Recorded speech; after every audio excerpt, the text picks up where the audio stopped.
여러분도 이런 경험 있으십니까? 장 보러 가기 전에는 분명 이렇게 생각합니다.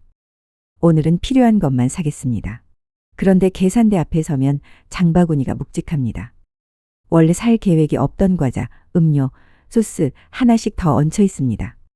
오늘 이야기는 딱 하나에서 시작합니다. 대형 쇼핑백을 들었을 뿐인데 지출이 폭발했던 실험입니다. A씨의 장보기는 늘 의지로 시작합니다. A씨는 평범한 직장인입니다. 퇴근길에 마트를 들르고 집에 가면 냉장고가 비어있는 날이 많습니다. A씨는 항상 루틴이 있습니다. 메모장을 켜고 필요한 것만 적습니다. 계란, 두부, 채소, 닭가슴살 그리고 마음속으로 덧붙입니다. 간식은 사지 않겠어. 그런데 그날 A씨는 이상한 선택을 하나 합니다. 집에 있던 대형 쇼핑백을 들고 나간 겁니다. 이유는 단순합니다. 어차피 많이 살 것 같아서요. 이게 시작이었습니다. 문제는 무엇을 살까가 아니라 얼마나 담을 수 있나입니다. A씨가 장을 보며 처음 느낀 건 편안함입니다. 손이 덜 아프고 무겁게 느껴지지 않습니다. 공간이 넉넉하니 마음도 넉넉해집니다. 그리고 여기서부터 무의식이 작동합니다.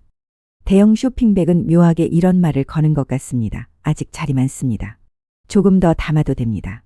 사람은 이상하게도 빈 공간을 보면 채우고 싶어 합니다. 집에서도 그렇습니다. 큰 냉장고가 있으면 음식이 늘어나고 큰 서랍이 있으면 물건이 늘어납니다.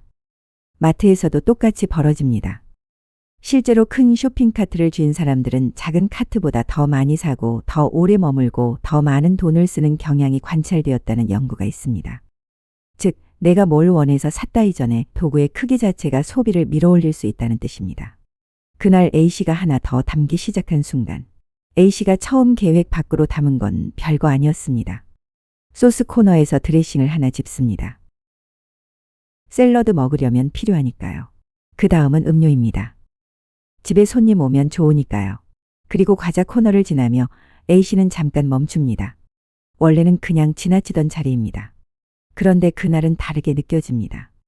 쇼핑백이 아직도 텅 비어 보입니다. 묘하게 아직 장을 덜 본 기분이 듭니다. 이때 A씨는 깨닫지 못합니다. 내가 배가 고파서가 아니라 내가 약해서가 아니라 공간이 남아 보이는 상태 자체가 행동을 바꾼다는 사실을요. 왜 이런 일이 생길까요? 단위 편향이라는 심리. 여기서 핵심 원리를 하나 꺼내보겠습니다. 행동과학에서 자주 등장하는 개념 중에 단위 편향이 있습니다. 사람은 적정량을 스스로 계산하기보다 주어진 단위를 기준으로 행동하는 경향이 있다는 이야기입니다. 접시가 크면 더 담고 컵이 크면 더 마시고 포장이 크면 더 먹게 되는 식입니다. 대형 쇼핑백도 비슷합니다. 가방이 커지면 뇌가 이렇게 착각하기 쉽습니다. 이 정도는 정상 범위입니다. 아직 여유가 있습니다. 그러니까 A씨의 소비는 의지가 약해진 게 아니라 기준선이 바뀐 것일 수 있습니다. 비용이 줄어든 것처럼 느껴지는 착시가 있습니다. 대형 쇼핑백을 들면 좋은 점이 하나 더 있습니다. 물건을 담을 때 손이 덜 아픕니다. 무게가 분산되고 들고 있는 감각이 덜 부담스럽습니다. 이때 사람은 종종 이렇게 느낍니다. 별로 무겁지 않네. 그런데 여기에는 함정이 있습니다.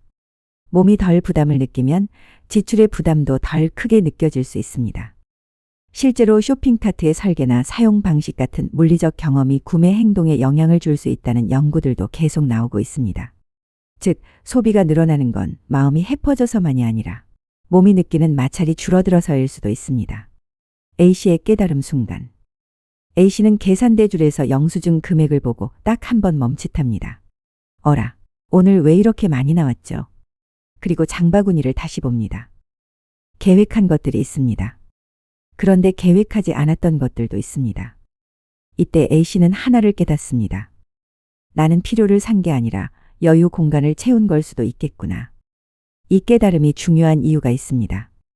사람은 스스로를 비난하면 다음에도 반복하기 쉽습니다. 내 의지가 약해서 그래. 이렇게 결론 내리면 해결책은 늘 참기밖에 남지 않습니다. 하지만 원인이 환경이라면 해결도 환경입니다. 해결은 단순합니다. 큰 가방을 버리라가 아닙니다. 여기서 결론을 과격하게 내리지는 않겠습니다. 대형 쇼핑백이 나쁘다는 이야기가 아닙니다. 다만 대형 쇼핑백은 소비를 늘릴 조건을 만들어줄 수 있다는 점을 아는 것이 중요합니다.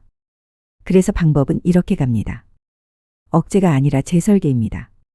첫째, 쇼핑백 크기를 목표에 맞춥니다. 오늘 장보기 목표가 3일치 간단 식재료라면 큰 가방이 아니라 중간 크기가 더 유리할 수 있습니다.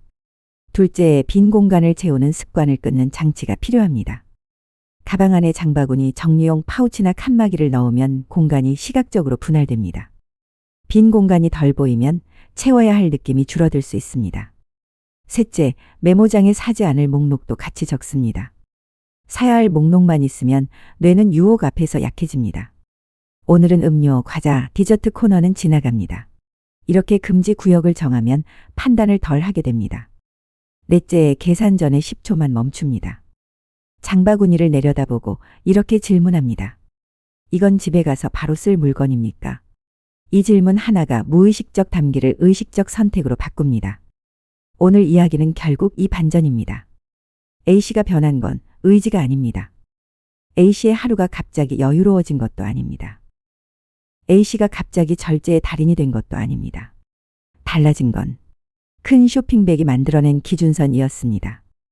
공간이 넓어지자 적정량의 감각이 흔들렸고 그 흔들림이 지출을 밀어올렸습니다. 그래서 다음 장 보기에서는 이렇게만 기억하시면 됩니다. 사람을 바꾸는 건 결심이 아니라 결심이 흔들리지 않게 만드는 환경일 때가 많습니다. 다음 장 보기에선 가방 크기부터 한번 바꿔보시겠습니까?